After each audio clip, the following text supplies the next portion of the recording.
नमस्कार, मैं भारत पंचवाल स्वागत करता हूं आपका राजीव टाइम्स में। ये रुक करते हैं बुलेटिन के। भोपाल में उस समय माहौल गर्मा गया जब एक वीडियो सामने आया। इस वायरल वीडियो में फूलों पर कुल्ला करते हुए देखा जा सकता है। इस पर हिंदू संगठनों ने नाराजगी जाहिर की। मामले को लेकर सैकड़ों की संख्या में हिंदू संगठन के लोग थाने में हंगामा करने पहुंचे। हिंदू संगठन के इन लोगों ने मिसरोद थाना प्रभारी को ज्ञापन देते हुए सख्त कार्रवाई की मांग की। मध्य प्रदेश के नागरिकों में जागरूकता लाना आवश्यक है क्योंकि 1 जुलाई से 30 सितंबर तक ग्राम पंचायत स्तर पर 3 माह का वित्तीय समाधान अभियान चलाया गया।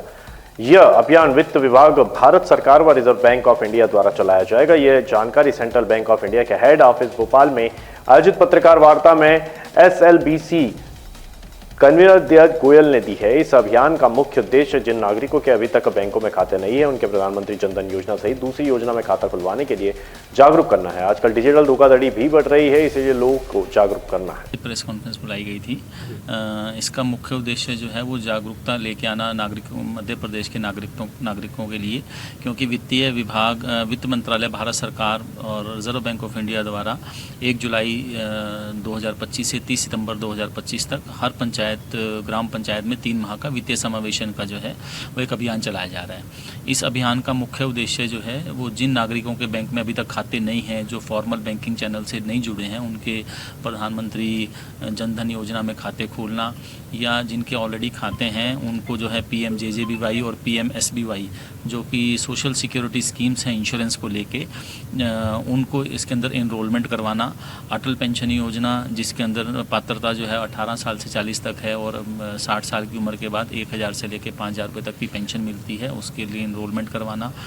और 10 साल आज से 10 साल पहले जो है वो प्रधानमंत्री जनधन योजना में बहुत सारे खाते खोले गए थे।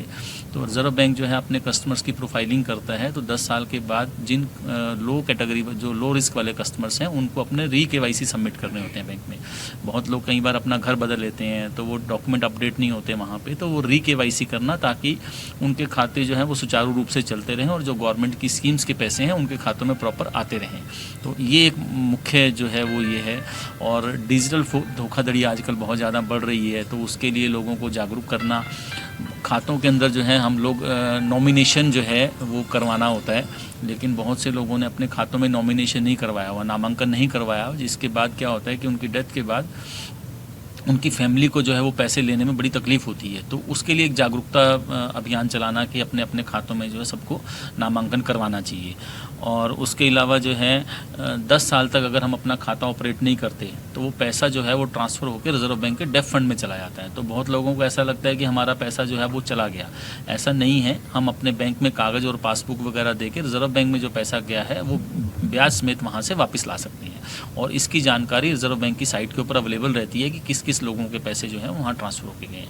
ये इसका मुख्य उद्देश्य था आज की प्रेस कॉन्फ्रेंस का, ताकि ये जो चीज़ है वो गांव-गांव तक, हर आदमी तक पहुंच सके। बैंक जो है इसके लिए सभी पंचायतों के अंदर कैंप भी लगा रहे हैं, BCs को इन्वॉल्व कर रहे हैं, सरपंच को इन्वॉल्व कर रहे हैं, पंचों को इन्वॉल्व कर रहे हैं। बट 1 महीने के बाद भी जो प्रोग्रेस आनी चाहिए थी वो नहीं है, इसलिए जो है ये प्रेस कॉन्फ्रेंस रखी गई ताकि आप लोगों के माध्यम से ये चीज़ें जो है गाँव के हर नागरिक तक पहुँच सकें। ड्राइवर ठगी के मामले में साइबर जो क्राइम हो रहे हैं आजकल, उसके लिए कोई एडवाइजरी जारी करी? एडवाइजरी तो रिजर्व बैंक ऑफ इंडिया जो है डेली बेसिस पे आप देख रहे होंगे, TV के ऊपर भी, न्यूज़पेपर के ऊपर भी जगह जगह जो बताते हैं कि किस तरह से हमें इन चीज़ों से बचना है, क्योंकि डेली बेसिस पे कम से कम 40 से 50 लोग जो हैं वो इस साइबर फ्रॉड का जो है वो उनको धोखाधड़ी का शिकार हो रहे हैं, है ना। तो इसके लिए जो है रिजर्व बैंक ऑफ इंडिया समय समय पर जो है चलाता रहता है और बैंक भी जो है अभियान चलाता रहता है। इसीलिए इसके अंदर भी इस चीज़ को इन्वॉल्व किया गया ताकि जब सब लोग इकट्ठा होंगे और सब चीज़ों की बात होगी तो डिजिटल फ्रॉड के बारे में भी उनको जागरूक किया जा सके।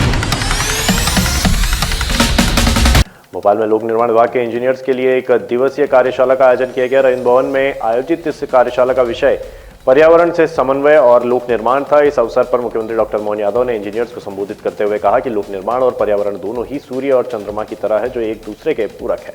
मुख्यमंत्री डॉक्टर मोहन यादव ने बड़े तालाब का जिक्र करते हुए कहा कि ये न केवल भोपाल की सुंदरता का प्रतीक है बल्कि ये शहर की जनता के लिए पीने के पानी का भी एक महत्वपूर्ण स्रोत है। उन्होंने कहा कि बड़े तालाब को सहेजने की आवश्यकता है ताकि ये आने वाली पीढ़ियों के लिए भी महत्वपूर्ण धरोहर बन रहे। इस अवसर पर विशेषज्ञों ने अपने विचार साझा किए और इंजीनियर्स के साथ चर्चा की। और पीडब्ल्यूडी डिपार्टमेंट ने आज ये पर्यावरण से समन्वय विभाग के द्वारा एक कार्यशाला का आयोजन किया, जिसमें पर्यावरणविद माननीय गोपाल आर्य जी, हमारे निर्माण और कई प्रकार के इस व्यवस्था के जानकार माननीय टीपी सिंह जी और कई विद्वानों ने आज कार्यशाला में भाग लिया है और कार्यशाला चल रही है।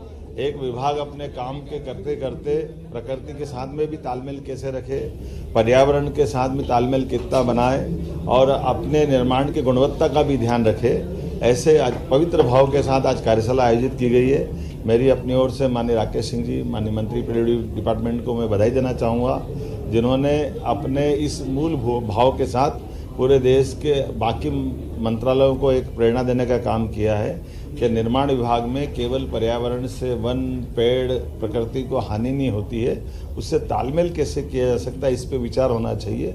और वो अगर जो लाइन बनाएंगे, मैं निश्चित रूप से सरकार के माध्यम से विभाग की इस भावना की भी सराहना करता हूँ और आवश्यक जो निष्कर्ष नवनीत निकल कर आएगा वो हम सबके लिए फलदायी होगा, ऐसी कामना के साथ मेरी अपनी ओर से बधाई। तलावली चांदा स्थित सिंगापुर टाउनशिप में रहवासियों के लिए एक अच्छी खबर है। एक महीने में 60,000 से ज्यादा रहवासियों को बड़ी राहत मिलने वाली है। पश्चिम रेलवे ने दूसरे अंडरपास से आवागमन के लिए काम शुरू कर दिया है। अंडरपास चौड़ीकरण के लिए नई दीवार बनाई जा रही है। इसके बनने के बाद पुरानी दीवार तोड़ दी जाएगी और दूसरे अंडरपास को 1 महीने में शुरू किया जाएगा। इस मुद्दे को लेकर रहवासियों ने आंदोलन किया था और हस्ताक्षर अभियान चलाया था। इसके अतिरिक्त 1 जुलाई को कलेक्ट्रेट के बाहर प्रदर्शन कर हनुमान चालीसा का पाठ भी किया गया था। रहवासियों ने रेलवे के डीआरएम को पत्र लिखकर अंडरपास शुरू करने की मांग की थी। महादेवगढ़ मंदिर में मंत्रोच्चार की गूंज के बीच फिर एक मुस्लिम युवती ने घर वापसी करते हुए सनातन पद्धति से विवाह रचाया। साजिया से शारदा बनी युवती ने हिंदू युवक मयूर के साथ 7 फेरे लिए। दोंदवाड़ा निवासी साजिया ने जब मयूर के गले में वरमाला पहनाई तो हर हर महादेव के जयकारे लगे। नवविवाहित जोड़े ने भगवान भोलेनाथ का जलाभिषेक भी किया। इसके बाद भारत माता की आरती की गई। साजिया से शारदा बनी युवती ने कहा कि उसे बचपन से ही सनातन संस्कृति पसंद थी। वही मयूर ने कहा कि हम दोनों ने साथ जीने का फैसला किया है। दोनों ने रजामंदी के साथ विवाह किया है। शादी के बाद मंदिर में मौजूद लोगों ने नवविवाहित जोड़े को आशीर्वाद दिया। आरएपीटीसी मैदान 15वीं बटालियन में जिला प्रशासन, नगर निगम और पुलिस विभाग ने संयुक्त रूप से निरीक्षण किया। कलेक्टर आशीष सिंह, निगम आयुक्त शिवम वर्मा, एडिशनल कमिश्नर अमित सिंह, अपर कलेक्टर और एसडीएम समेत तमाम अधिकारी मौजूद रहे। 15 अगस्त के मद्देनजर तैयारियों का जायजा लिया गया और सुरक्षा व व्यवस्थाओं को लेकर जरूरी निर्देश दिए गए।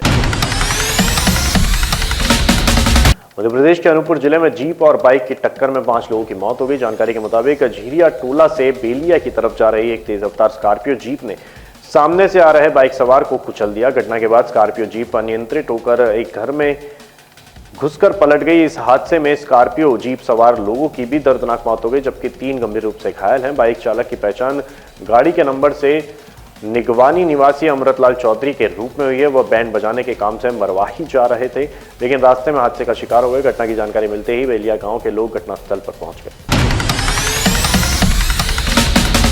फिलहाल के लिए बुलेटिन में इतना ही। तमाम जानकारी के लिए देखते रहिए राजीव टाइम्स।